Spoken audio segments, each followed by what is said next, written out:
নমস্কার, আমি শর্মিষ্ঠা। টুনলাভার চ্যানেল থেকে আবারও হাজির হয়েছি আরেকটি নতুন ব্লগ নিয়ে আপনাদের সামনে। আজ বুধবার 22শে জানুয়ারি যাচ্ছি একটা নতুন জায়গার সন্ধানে। যাচ্ছি হবিবপুর ইস্কন মন্দির দর্শন করতে।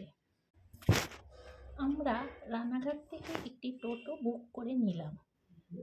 বেলা 11টা নাগাদ আমরা রওনা দিলাম হবিবপুরের উদ্দেশ্যে। রানাঘাট থেকে হবিবপুর ইস্কন মন্দির যেতে আমাদের সময় লাগবে 15 থেকে 20 মিনিট মতো। মিনিট 20-র মধ্যেই আমরা পৌঁছে গেলাম হবিবপুর ইস্কন মন্দিরে। মন্দিরে দুটি গেট রয়েছে। যারা গাড়ি নিয়ে আসবেন তারা এই গেটটি দিয়েই মন্দিরে ঢুকবেন।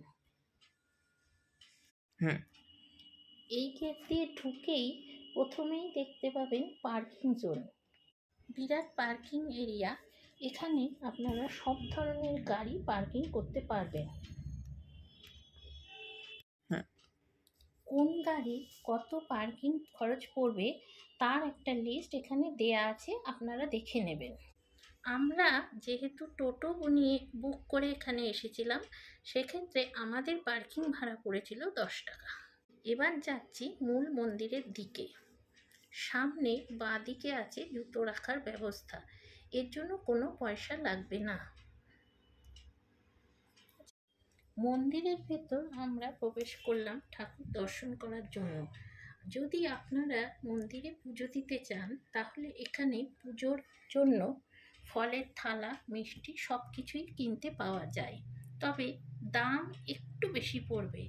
আপনারা যদি চান তাহলে আপনারা বাইরে থেকেও এইসব জিনিস কিনে মন্দিরে পুজো দিতে পারেন। মন্দিরের ভেতর ভিডিওগ্রাফি করা কঠোরভাবে নিষিদ্ধ, তাই মন্দিরের ভেতরকার দৃশ্য আপনাদের দেখাতে পারলাম না।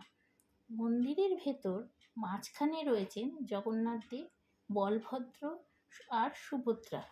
দুপাশে রয়েছে রাধা মাধবের মূর্তি। ঠিক তার উল্টো দিকেই রয়েছে অদ্বৈত মহাপ্রভুর একটি স্ট্যাচু। মন্দিরে পুজোর সঙ্গে সঙ্গে চলছে নাম সংকীর্তন। মন্দির খোলার টাইম হলো সকাল 4:30।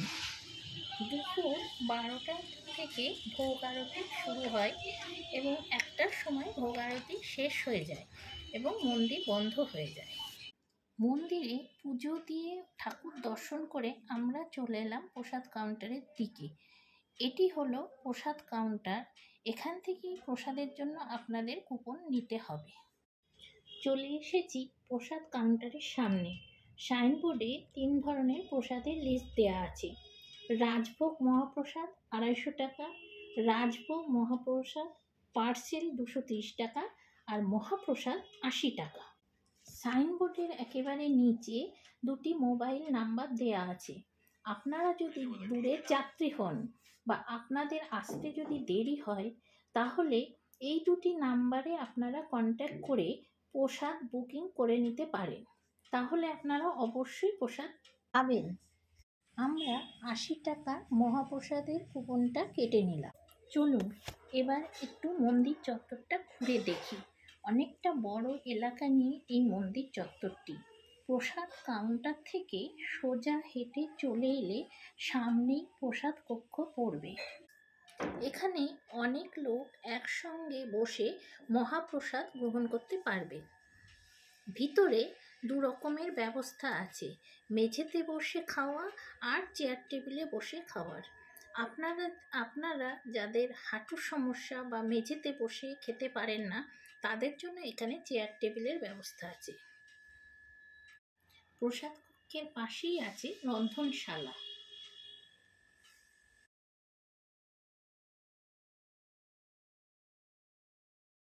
প্রসাদ কক্ষ থেকে বেরিয়ে সামনের দিকে এগিয়ে এলেই দেখতে পাবেন যাত্রী নিবাস। 5 তলা বিশিষ্ট এই যাত্রী নিবাসটিতে এসি ও নন এসি ঘর রয়েছে। এসি ঘরের ভাড়া 1000 টাকা, নন এসি ঘরগুলোর ভাড়া আলাদা আলাদা, কোনোটি 300, কোনোটি 500 ঘর অনুযায়ী। যাত্রী নিবাসটিতে লিফটের ব্যবস্থাও আছে। লিফটের কাজ চলছে, কিছুদিনের মধ্যেই আপনারা লিফটের এই পরিষেবা পেয়ে যাবেন।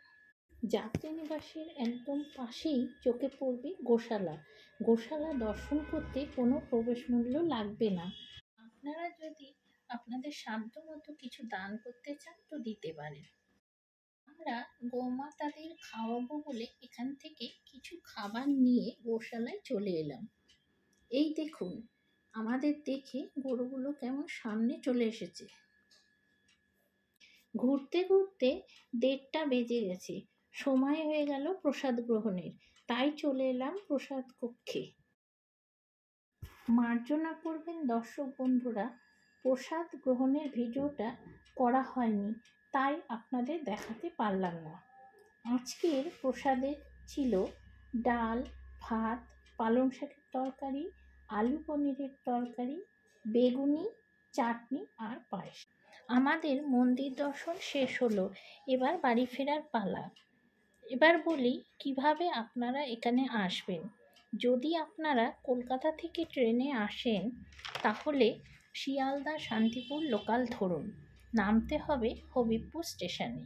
1 নম্বর গেট দিয়ে বেরিয়ে টোটো ধরে নিন, বলতে হবে ইস্কন মন্দিরে যাব, তাহলে টোটো আপনাকে এই মন্দিরের সামনে নামিয়ে দেবে।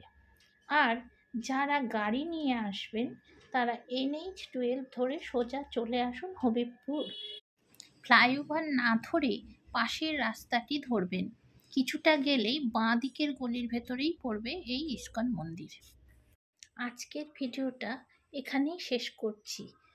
ভিডিওটি যদি ভালো লাগে তাহলে লাইক, শেয়ার আর কমেন্ট করবেন। দেখা হবে পরবর্তী কোনো ভিডিওতে।